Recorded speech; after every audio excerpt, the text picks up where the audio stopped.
इस कहानी की शुरुआत में हम देखते हैं 520 साल पहले का एक सीन, जब दुनिया पे एक अचानक से ही एक बहुत बड़ा खतरा आ जाता है और बहुत सारे मॉन्स्टर इस दुनिया में अपेयर होने लगते हैं, जिसकी वजह से दुनिया का पावर स्केल अचानक से बदलने लगता है और नेचुरल रिसोर्स, टेक्नोलॉजी और सिविलाइजेशन सब कुछ अचानक से गिरने लगते हैं। फिर हम देखते हैं कि हर और मॉन्स्टर्स का राज होने लगता है और वो दुनिया में हड़कंप मचाने लगते हैं, जिनका सामना कोई भी नहीं कर पाता। यहाँ तक कि दुनिया की एडवांस टेक्नोलॉजी, टैंक, गोलियां, बारूद सब उनके ऊपर बेअसर होते हैं। पर किस्मत से वहाँ हेवन और अर्थ की युआन की वापस से रिबॉर्न होने लगती है, जिसकी वजह से ह्यूमन और ज्यादा स्ट्रोंग होने लगते हैं और उनके अंदर बहुत ज्यादा पावर आने लगती है और पुरानी कल्टीवेशन और मार्शल आर्ट ये ह्यूमैनिटी के होप बन जाती है। फिर हमें मार्शल आर्ट अकेडमी का सीन दिखाया जाता है, जहाँ पे एक टीचर बच्चों से कह रहा होता है, मार्शल आर्ट की फाउंडेशन अब हम शुरू करने वाले हैं और अगर तुम लगातार प्रैक्टिस करते रहोगे और हार्ड वर्क करोगे तो तुम जरूर ही अपनी लिमिट को क्रॉस कर दोगे और एक मार्शल आर्टिस्ट बन जाओगे। ठीक है, फिर अब मैं तुम्हें एक्सप्लेन करता हूँ फोर्जिंग 18 स्टाइल,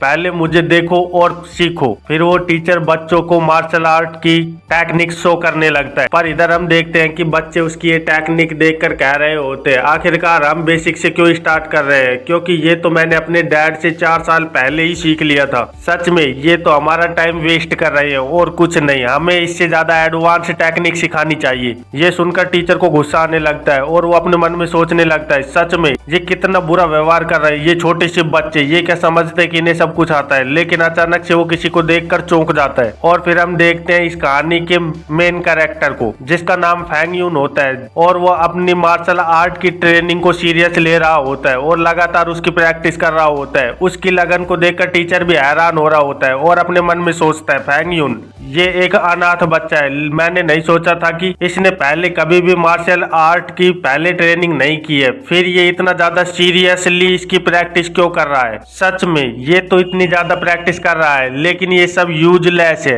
क्योंकि ये चाहे कितनी भी प्रैक्टिस क्यों ना कर ले ये अपनी लिमिट्स को क्रॉस नहीं कर पाएगा, क्योंकि इसके पास अभी तक कोई फाउंडेशन नहीं है। और फिर वो बच्चों से कहने लगता है, तुम छोटे ब्रैट मेरी ओर ध्यान दो और अकेडमी के पहले लेसन पर थोड़ा सा ध्यान कॉन्सेंट्रेट करो। अगर तुम ये फोर्जिंग 18 स्टाइल नहीं सीखना चाहते हो तो चलो 180 पुशअप्स करने शुरू कर दो। और 180 पुशअप्स का नाम सुनकर बच्चे भी थोड़े घबरा जाते हैं और वो सॉरी टीचर कहने लगते हैं। पर इधर हम देखते हैं कि फैंग यून अपनी प्रैक्टिस में लगा हुआ होता है और वो बहुत ज्यादा प्रैक्टिस कर रहा होता है, जिसे देखकर टीचर भी सोच रहा होता है, फैंग यून के पास कोई भी रिसोर्सेस नहीं है और ना ही इसके पास कोई फाउंडेशन है, इसलिए तुम कभी भी मार्शल आर्टिस्ट नहीं बन पाओगे, चाहे तुम अपनी डेथ तक ही क्यों ना प्रैक्टिस करते रहो। और ये सोचते हुए वो बच्चों को प्रैक्टिस करवा रहा होता है। फिर थोड़ी देर बाद वो बच्चों से कहता है, तुम्हें आधे घंटे की रेस्ट दी जाती है, उसके बाद तुम्हें खुद ही सेल्फ स्टडी करनी होगी। अगर तुम्हें कोई क्वेश्चन पूछना हो तो तुम सीधे आकर मुझसे पूछ सकते हो। और उसके बाद फिर वो क्लास को डिसमिस कर देता है। पर फैंग यून अपनी प्रैक्टिस में फुल कॉन्सेंट्रेट कर रहा होता है और वो अपने मन में सोच रहा होता है, मुझे जल्दी से जो भी टीचर ने सिखाया उसे वापस से रिवाइज करना होगा ताकि मैं जल्दी से इसे सीख सकूं, क्योंकि मुझे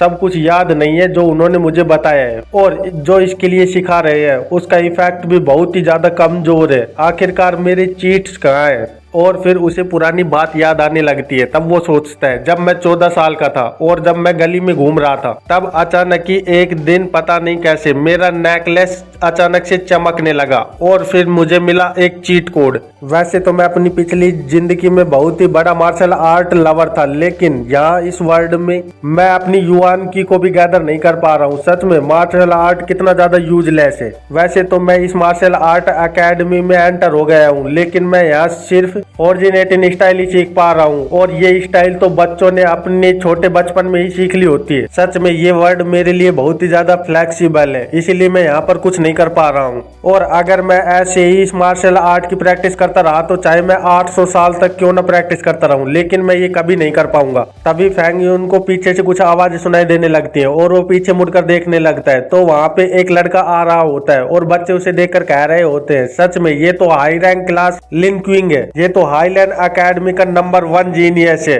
अब ये हमारी एकेडमी का स्टूडेंट नहीं है क्योंकि इसने 2 दिन पहले ही मार्शल आर्टिस्ट एग्जाम को क्लियर कर लिया था और अब इसका एडमिशन स्टार साइन एकेडमी में हो गया है जो कि इनर सिटी में है। तो दूसरा लड़का कहने लगता है नो वे, ये सिर्फ 19 साल का है पर ये एक रिच फैमिली से आता है, इसीलिए इसको यंग एज में ही मेडिसिन बात मिल गई थी और वैसे भी इसके पास बहुत अच्छा फाउंडेशन है। और इधर फैंग यून ये सब सुनकर सोच रहा होता है मैंने सुना है कि बहुत से लोग 30 साल के होने के बाद भी इस स्टैंडर्ड को रीच नहीं कर पाते और एकेडमी से बाहर निकाल दिए जाते हैं। सच में ये बहुत ज्यादा जीनियस लड़का है। और फैंग यून लिंग क्विंग को ही देख रहा होता है, तभी अचानक से वहाँ मिरर ब्रेक होने लगता है और उसे एक आवाज सुनाई देने लगती है, डिटेक्टेड, तुम्हारा मिरर स्पेस क्राफ्ट किया जा रहा है, एंडलेस प्रोजेक्शन फंक्शन एक्टिवेट हो गया है। फिर फैंग यून का पेंडेंट चमकने लगता है और उसी के साथ उसका एक मिरर स्पेस तैयार होने लगता है। पर फैंग यून को कुछ समझ नहीं आ रहा होता और वो इधर उधर देखने लगता है, तभी उसे वापस से आवाज सुनाई देने लगती है, प्रोजेक्शन टारगेट को सेलेक्ट कर लिया गया है जो कि लिंग क्विंग है। क्या तुम श्योर हो कि तुम लिंग क्विंग को ये अपना प्रोजेक्शन टारगेट बनाना चाहते हो? ये सब सुनकर फैंग यून को कुछ समझ नहीं आ रहा होता और वो इधर उधर देख रहा होता है और सोच रहा होता है आखिरकार यहाँ हो क्या रहा है, मुझे कुछ समझ नहीं आ रहा है। तो वो हड़बड़ी में बोल देता है हाँ मैं तैयार हूँ, मेरा प्रोजेक्शन लिंग क्विंग है। उसका ऐसा बोलते ही उसके सामने एक बहुत तेज रोशनी निकलने लगती है जिसकी वजह से उसकी आंखें बंद हो जाती है और वो कुछ नहीं देख पाता। और जब वो आंखें खोल के देखता है तो उसके सामने एक मिरर बना हुआ होता है जिसमें लिंग क्विंग की आकृति दिखाई दे रही होती है। तो वो उस मिरर की ओर जाते हुए अपने मन में सोचता है क्या ये मेरा चीट हो सकता है, मुझे ये चेक करना चाहिए। पर तभी मिरर से एक हाथ आता और फैंग यून के हाथ को झटकते हुए कहता है डोंट टच, तुम अपने गंदे हाथ से कभी भी मिरर को टच नहीं कर सकते। और फिर हम देखते हैं कि मिरर से एक आकृति बाहर निकलने लगती है जो कि एक बहुत खूबसूरत लड़की होती है और वो कहने लगती है ये तो कॉमन सेंस है कि गंदे हाथों से कभी भी मिरर को नहीं छूना चाहिए क्योंकि इससे मिरर भी गंदा हो जाता है। पर तुम्हें देखकर मुझे लग रहा है कि तुम्हारे अंदर कोई कॉमन सेंस नहीं है, इसीलिए चलो छोड़ो इस बात को। फैंग यून, मैं तुम्हारा मिरर स्पेस में स्वागत करती हूँ, मैं एक एंडलेस प्रोजेक्शन इनकारनेशन हूँ, तुम मुझे मिस मिरर कह सकते हो। तो फैंग यून उसे कहने लगता है ठीक है फिर मैं तुम्हें लेडी मिरर बुला लूंगा, लेकिन पहले तुम मुझे यहाँ की सिचुएशन को समझा सकती हो। तो लेडी मिरर उसे बताने लगती है ठीक है मैं तुम्हें बताती हूँ, ये एक एंडलेस प्रोजेक्शन मिरर वर्ल्ड है जो कि तुम्हारी कॉन्शियसनेस के अंदर बनाया गया है। अपनी आंखें खोलो और इधर देखो, ये तुम्हारे स्टेट्स है। और हम देखते हैं कि मिरर में फैंग यून के स्टेट्स दिखा रहे होते हैं जिसमें उसकी एज 14 ईयर और स्किल फोर्जिन 18 स्टाइल होती है और उसके पास कोई भी टेक्निक वेपन या आइटम नहीं होता और उसका कल्टीवेशन लेवल भी नॉर्मल ह्यूमन होता है। जिन्हें देखकर फैंग यून काफी ज्यादा निराश हो जाता है और मन में सोचने लगता है सच में ये कितने बुरे स्टेट्स हैं। पर इधर लेडी मिरर उसे लिंग क्विंग के स्टैट्स दिखाने लगती है और कहती है ये देखो लिंग क्विंग के स्टैट्स। और फिर हम देखते हैं लिंग क्विंग के स्टैट्स जिसमें उसकी एज 19 ईयर्स और उसकी cultivation rank beginner martial artist होती है। Rank 1 technique sword slash alloy battle sword alloy battle armour 1 Q blood pill 1 golden energy pill और भी बहुत सारी चीजें लिंग क्विंग के पास होती हैं। तो उसे देखते हुए फैंग यून कहने लगता है ये इमेज मुझे इतनी ज्यादा फैमिलियर क्यों लग रही है, क्या इसे हराने के बाद इससे चीजें भी ड्रॉप होने वाली है। तो लेडी मिरर उसे बताने लगती है ऑफ कोर्स अगर तुम इसे हरा देते हो तो इससे कुछ न कुछ तो गिरेगा ही, लेकिन मैं तुम्हें पहले ही बता देता हूँ इसकी ड्रॉप के कुछ चांस रेट होते हैं, इसीलिए हमेशा ये कुछ ड्रॉप करे ये जरूरी नहीं है। ये सब सुनकर फैंग यून कहने लगता है ये तो सब कुछ एक गेम की जैसा लग रहा है कि मॉन्स्टर को मारो और तुम्हें उससे ड्रॉप्स मिलेंगी। तो लेडी मिरर ये सब सुनकर उससे कहती है ठीक है अगर तुम सब कुछ समझ गए हो तो पहली बैटल को हम शुरू करते हैं। फिर हम देखते हैं कि मिरर से लिंग क्विंग का प्रोजेक्शन बाहर आने लगता है जिसे देखकर फैंग यून बहुत ज्यादा घबरा जाता है और वो पीछे हटने लगता है। फिर वो प्रोजेक्शन को रोकते हुए मिस मिरर से कहता है मुझे तुमसे थोड़े से क्वेश्चन और पूछने हैं, 1 मिनट रुक जाओ। तो मिस मिरर भी उसकी बात सुनकर कहती है ठीक है बताओ मुझे तुम्हें अभी और क्या जानना है। तो फैंग यून उससे कहने लगता है अगर तुम ये कह रही हो कि ये जगह मेरी कॉन्शियसनेस है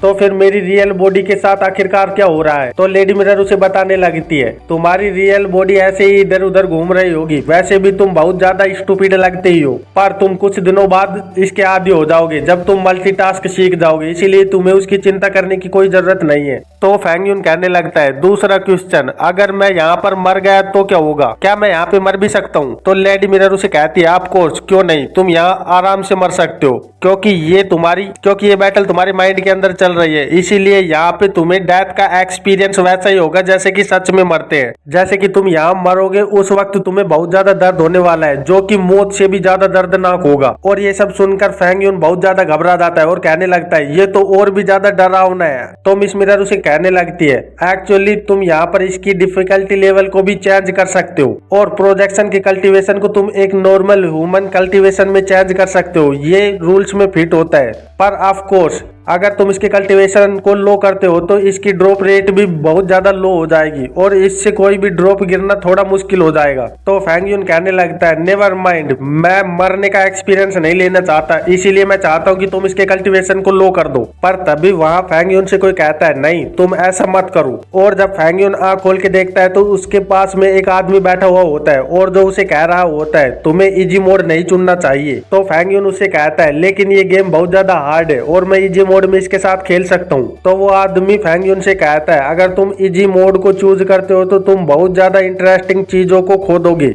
और तुम्हें इस गेम में ज्यादा मजा भी नहीं आएगा। ये सब सुनकर फैंग यून अपने मन में सोचने लगता है हाँ ये बात तो सही है, अगर मैं इसे इजी मोड में खेलूंगा तो ये बहुत ज्यादा बोरिंग हो जाएगा। और फिर हमें पता चलता है कि मिस मिरर उस आदमी का रूप लेकर फैंग यून के साथ मजाक कर रही होती है और वो उसे लेक्चर दे रही होती है। जब फैंग यून के पता चलता है तो वो बहुत ज्यादा गुस्से में आ जाता है और वो मिस मिरर के सर पर एक टपली मारते हुए कहता है तुम्हें ऐसे अचानक से रैंडमली मेरी मेमोरी के लोगों को नहीं छेड़ना चाहिए, अभी के अभी लिन क्वीन के कल्टीवेशन को नॉर्मल आदमी के जितना कर दो। ये सुनकर मिस मिरर भी कहने लगती है ठीक है मैं अभी करती हूँ, लेकिन मैं तुम्हें पहले ही बता देती हूँ चाहे इसका कल्टीवेशन लेवल तुम्हारे बराबर ही क्यों ना हो लेकिन ये तुमसे बहुत ज्यादा स्ट्रोंगर है। क्यों ना तुम ऐसा करो कि तुम मेरे साथ बैट लगा लो कि आखिरकार तुम इस लड़ाई में कितनी बार मरने वाले हो। पर फैंग यून सीरियस होते हुए उसे जवाब देता है मैं यहाँ एक बार भी नहीं मरने वाला।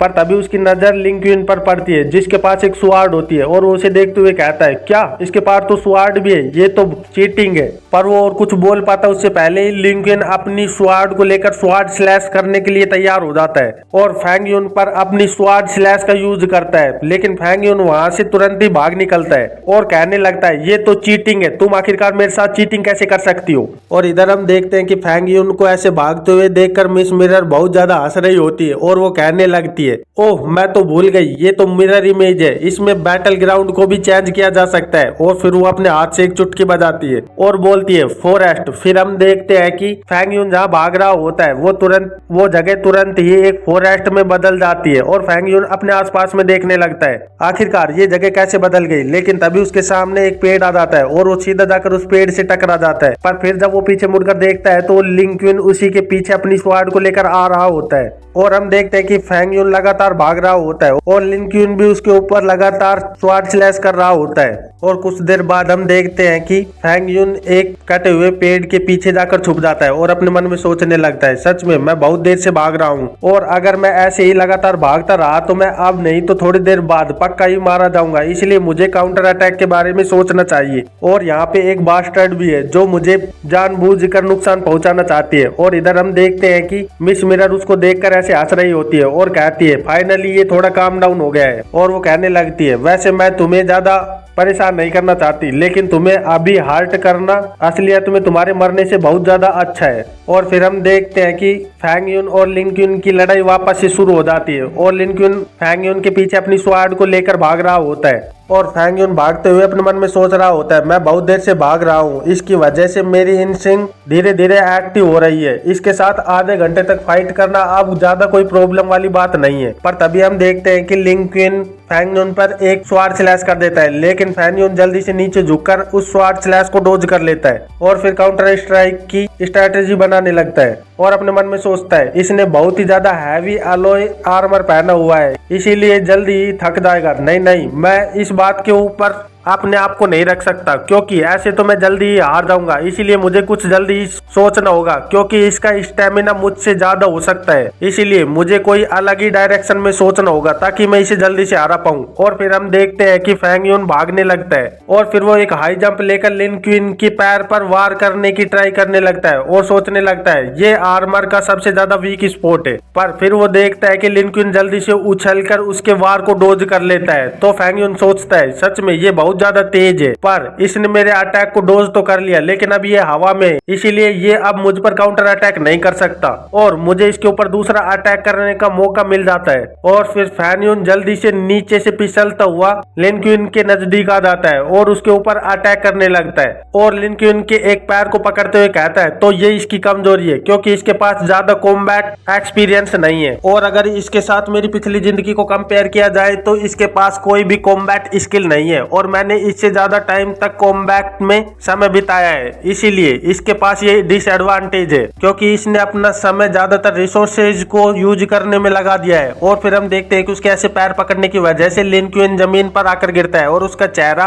सीधा जमीन से टकरा जाता है, जिसकी वजह से लिन क्वीन बहुत ज्यादा घायल हो जाता है। तो फैंग यून उसके ऊपर पैर रखते हुए कहने लगता है और इसी के साथ तुम हार गए हो, और फिर एक बड़ा पत्थर उठाकर उस पर मारते हुए कहता है ये राउंड मैं जीतता हूँ। फिर हम देखते हैं कि मिस मिरर फैंग यून के पास आती है और कहती है नॉट बैड, वैसे मैंने ये एक्सेप्ट नहीं किया था कि तुम पहली लड़ाई को आराम से जीत लोगे और एक बार भी नहीं मरोगे, क्योंकि मुझे तो लगा था कि तुम इस लड़ाई में पक्का ही मारे जाओगे। तो फैंग यून कहने लगता है मैंने इसको हराने के लिए बहुत ज्यादा मेहनत की है, क्या इसने कुछ भी नहीं गिराया है। और मिस मिरर उसे बताने लगती है तुम ज्यादा चिंता मत करो, क्योंकि जब भी कोई प्रोजेक्शन को तुम पहली बार मारोगे तो उसका ड्रॉप रेट 100% होता है। ये सुनकर फैंग यून बहुत ज्यादा खुश हो जाता है और कहने लगता है तो फिर मेरा ड्रॉप कहाँ है। और इधर मिस मिरर उसे कहती है तुम्हारा रिवार्ड ये रहा, तुम्हारा रिवार्ड है मेरी किस। तो फैंग यून मिस मिरर से कहने लगता है मैं तुम्हें सच में ये बहुत ही ज्यादा बुरा था, मैं तुम्हें बहुत बुरी रेटिंग देने वाला हूँ। ये सुनकर मिस मिरर हंसते हुए कहती है अरे मैं तो मजाक कर रही थी, तुम्हारी ड्रॉप तो ये है। और वो बताने लगती है फैंग यून की फर्स्ट परफॉर्मेंस बहुत ही ज्यादा एक्सीलेंट थी, इसीलिए उसका ड्रॉप ये रहा और उसका ड्रॉप है टर्टल स्नेक फोर्जिंग रैंक 1,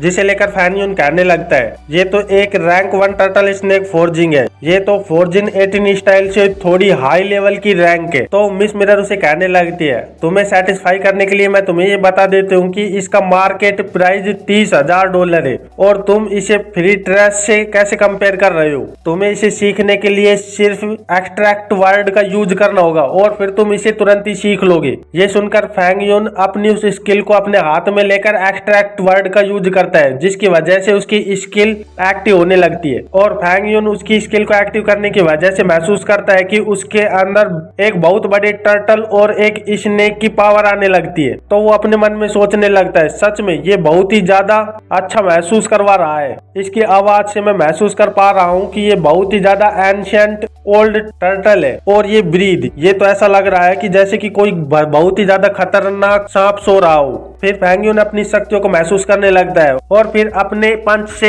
एक खतरनाक अटैक करने का ट्राई करता है, जिसकी वजह से उसके पंच से बहुत सारी एनर्जी बाहर निकलने लगती है। और वो उसे देखकर अपने मन में सोचने लगता है सच में ये बहुत ही ज्यादा अच्छा था और कहता है मैं तो और ज्यादा ताकतवर होता जा रहा हूँ, मेरी क्यू ब्लड सच में बहुत ज्यादा बढ़ गई है। तो मिस मिरर कहने लगती है ये तुम्हारी इमेजिनेशन है, क्योंकि अगर चाहे तुम कितनी भी स्किल क्यों ना सीख लो, अगर तुम उसकी प्रैक्टिस नहीं करोगे तो तुम कभी भी स्ट्रॉन्ग नहीं हो पाओगे। इसीलिए रिलैक्स करो और मैं तुम्हें वापस से तुम्हारी रियल वर्ल्ड में भेज रही हूँ, तो तुम वहां वापस जाओ और बहुत ही ज्यादा हार्ड प्रैक्टिस करना और कल्टीवेट करना ताकि तुम इस स्किल को मास्टर कर पाओ। उसके बाद फैंग यून जब अपनी आंखें खोलने लगता है तो उसे उसके सामने उसका टीचर दिखाई देने लगता है, जिसे देखकर वो बहुत ज्यादा घबरा जाता है और वो पीछे हटते हुए कहता है ओ भूत। तो टीचर फैंग यून से कहने लगता है आखिरकार तुम यहाँ बैठकर क्या कर रहे हो, क्या तुम यहाँ पे सपने देख रहे हो, तुमने आज लंच भी नहीं किया है। तो फैंग यून टीचर से कहने लगता है सर मैं तो आपने जो सिखाया था उसको रिवाइज कर रहा हूँ ताकि मैं उसे अच्छी तरीके से सीख पाऊँ। ये सुनकर टीचर उसे कहने लगता है, ओह ज्यादा चिंता मत करो, आज दोपहर में टीचर ने एक इमरजेंसी मीटिंग बुलाई है, इसीलिए तुम अपने घर वापस से जा सकते हो। ये सुनकर फैंग यून बहुत ज्यादा खुश हो जाता है और वो वहाँ से हंसते हुए भागते हुए कहता है, थैंक यू टीचर, आपका बहुत बहुत शुक्रिया, मैं जा रहा हूँ। और उसे ऐसा करता देख टीचर अपने मन में सोचने लगता है, सच में ये चाहे कितना भी ज्यादा हार्ड वर्क क्यों ना कर ले, ये इसके लिए पॉइंटलेस है। और वैसे भी आज दोपहर में जो मीटिंग हो रही है उसमें एग्जाम की डेट डिसाइड कर दी जाएगी और टाइम भी। उसके बाद अगर तुम उस एग्जाम में फेल हो जाते हो तो तुम्हें एकेडमी से पक्का ही बाहर निकाल दिया जाएगा, तो तुम्हें इतनी ज्यादा हार्ड प्रैक्टिस करने की कोई जरूरत नहीं है। और फिर हमें शहर का दृश्य दिखाया जाता है जहाँ पर एक ट्रेन जा रही होती है और उस ट्रेन के अंदर फैंग यून भी होता है। और हम देखते हैं कि उस ट्रेन में बहुत ज्यादा भीड़ होती है और फैंग यून अपने मन में सोच रहा होता है, सच में यहाँ कितनी ज्यादा लोग हैं और यहाँ इतनी आज भीड़ क्यों है। और फिर फैंग यून अपने घर पहुंच जाता है और वो उसे देखकर सोचता है, ओह तो ये इस शरीर का घर है, सच में कितनी अच्छी फैमिली है। और फिर वो देखता है कि उसके सामने दरवाजा खोलकर एक बहुत ही ज्यादा खूबसूरत लड़की आ जाती है और वो कहने लगती है, फैंग यून आखिरकार तुम इतनी जल्दी दोपहर को घर कैसे आ गई? क्या तुमने स्कूल में कोई ट्रबल क्रिएट कर दी थी जिसकी वजह से टीचर ने तुम्हें बाहर निकाल दिया? तो फैंग यून अपना सर खुजाते हुए कहता है, नहीं नहीं ऐसी कोई बात नहीं है, आज टीचरों ने एक इमरजेंसी मीटिंग बुलाई है, इसीलिए उन्होंने बोल दिया कि तुम घर जा सकते हो। वैसे जाओ लेन, आखिरकार तुम इतनी जल्दी घर पे क्या कर रही हो? तो जाओ फैंग से कहने लगती है, ऐसा कुछ नहीं है, हमारे टीचर का लड़का वार में मारा गया है, इसीलिए उन्होंने हमें घर भेज दिया है। और इधर हम देखते हैं कि मिस मिरर वर्ल्ड से उसको देख रही होती है और अपने मन में कहने लगती है, ओह तो इसके पास एक चाइल्डहुड फ्रेंड भी है। वैसे ये दिखने में अच्छी है लेकिन मुझसे ज्यादा खूबसूरत नहीं है क्योंकि मैं तो बहुत ही ज्यादा प्रीति हूँ। और फिर हम फैंग के घर के अंदर का सीन देखते हैं जहाँ लैन खाना पका रही होती है और फैंग से कहती है, तुमने अभी तक लंच नहीं किया होगा, इसीलिए तुम यहाँ पर बैठ जाओ, मैं तुम्हारे लिए लंच बना देती हूँ। देखो कितनी अच्छी बात है ना, मैंने कल ही मीट खरीदा था, इसीलिए मैं तुम्हारी फेवरेट डिश पोर्क बनाती हूँ ताकि हम तुम्हारे पहले स्कूल के दिन को सेलिब्रेट कर पाए। फिर लैन एक बोल में वो खाना डाल फैंग को देती हुए कहती है, लो इसे खा लो। और हम देखते हैं कि फैंग उसे खाते हुए बहुत ज्यादा खुश हो रहा होता है और वो कहने लगता है, सच में ये बहुत ही ज्यादा टेस्टी है, मैंने ऐसा खाना पहले कभी नहीं खाया है। तो लैन उसे बताने लगती है, ठीक है मैं तुम्हें बताती हूँ, मैंने अपना जो पहला लेसन सीखा था उसमें मैंने मीट की चिल को चेंज करना सीखा था। ये सुनकर फैंग सोचने लगता है, आखिरकार ये मीट की चिल क्या होती है, मुझे इस बारे में कुछ नहीं पता। और वो ऐसे ही खाते हुए बात करते हुए हंस रहे होते हैं। और हम देखते हैं कि इधर मिस मिरर उन्हें देखकर बहुत ज्यादा गुस्सा कर रही होती है और कहने लगती है, आखिरकार ये अकेला ही पूरे के पूरे मीट को कैसे खा सकता है? मुझे सच में बहुत ही ज्यादा गुस्सा आ रहा है, लेकिन छोड़ो इस बात को, क्योंकि लोग जब खाते हैं तो हमें उन्हें नहीं देखना चाहिए, इसीलिए मैं भी इस आउटर वर्ल्ड को छोड़ रही हूँ। और फिर वो अपने रिमोट से एक बटन दबाने लगती है जिसकी वजह से उसके सामने वाला मिरर बंद हो जाता है। फिर हमें कुछ देर बाद का सीन दिखाया जाता है जो कि एक डेजर्ट का सीन होता है और वहां पर हम देखते हैं कि फैंग और लिन के बीच में लड़ाई चल रही होती है और वो बहुत ही ज्यादा खतरनाक लड़ाई कर रहे होते हैं। तो बीच में ही मिस मिरर कहने लगती है, तुमने बहुत ज्यादा पोर्क खाया है इसीलिए तुम्हें बहुत ज्यादा मेहनत करनी चाहिए। ये सुनकर फैंग भी बहुत ज्यादा चौंक जाता है और उसे कहने लगता है, आखिरकार तुम्हें कैसे पता कि मैंने आज क्या खाया है, क्या तुम मुझ पर नजर रख रही हो?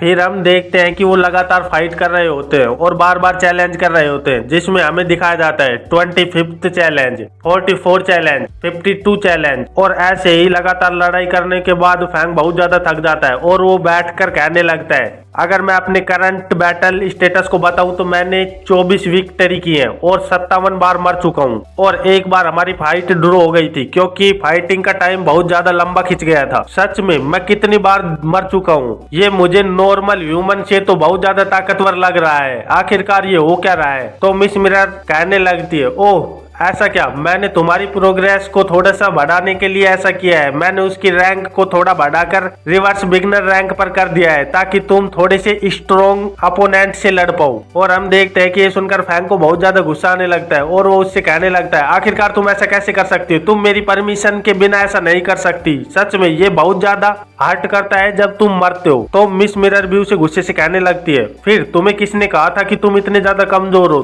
क्या तुम्हें ऐसा लगता है कि तुम्हें सिर्फ वेपन और इक्विपमेंट के लिए ग्राइंड करना चाहिए? क्या तुम्हें ऐसा नहीं लगता कि तुम्हें अपनी स्ट्रेंथ पर भी काम करना चाहिए और ट्रेनिंग करनी चाहिए? तो फैंग उसे कहने लगता है ट्रेनिंग और कल्टीवेशन बहुत ही ज्यादा टाइम लगाते हैं लेवल अप करने के लिए, इसलिए मैंने सोचा कि मैं कुछ पिल और कुछ इक्विपमेंट को ग्राइंड कर लेता हूँ, जिसकी वजह से मैं अपनी कल्टीवेशन को जल्दी से शुरू कर पाऊँ। ये सुनकर मिस मिरर उसे कहने लगती है ओह, तुमने पहले ही एक पिल को ग्राइंड कर लिया है। तो फैंग यून कहती है क्या, ये मैंने कब कर दिया, मुझे पता क्यों नहीं है? तो मिस मिरर कहने लगती है तुम अपनी फाइटिंग पर इतना ज्यादा फोकस कर रहे थे कि तुमने मेरे नोटिफिकेशन को देखा ही नहीं। ये सुनकर फैंग भी उससे कहने लगता है मुझे पता है, तुमने जानबूझकर वो नोटिफिकेशन मुझे दिया ही नहीं है और तुम अब मुझे ऐसा बोल रही हो कि ये सब मेरी गलती है। फिर मिस मिरर अपने हाथ में एक बोतल को निकालते हुए कहती है इसके अंदर एक रैंक 1 की मेडिसिन क्यूब ब्लड पिल है, इसके अंदर ये पूरी 10 है और एक की कीमत $3000 है। तुम इसकी मदद से कल्टीवेट करने में कामयाब हो सकते हो और तुम्हारा लेवल अप होकर रिवर्स बिगिनर मार्शल आर्टिस्ट का हो जाएगा।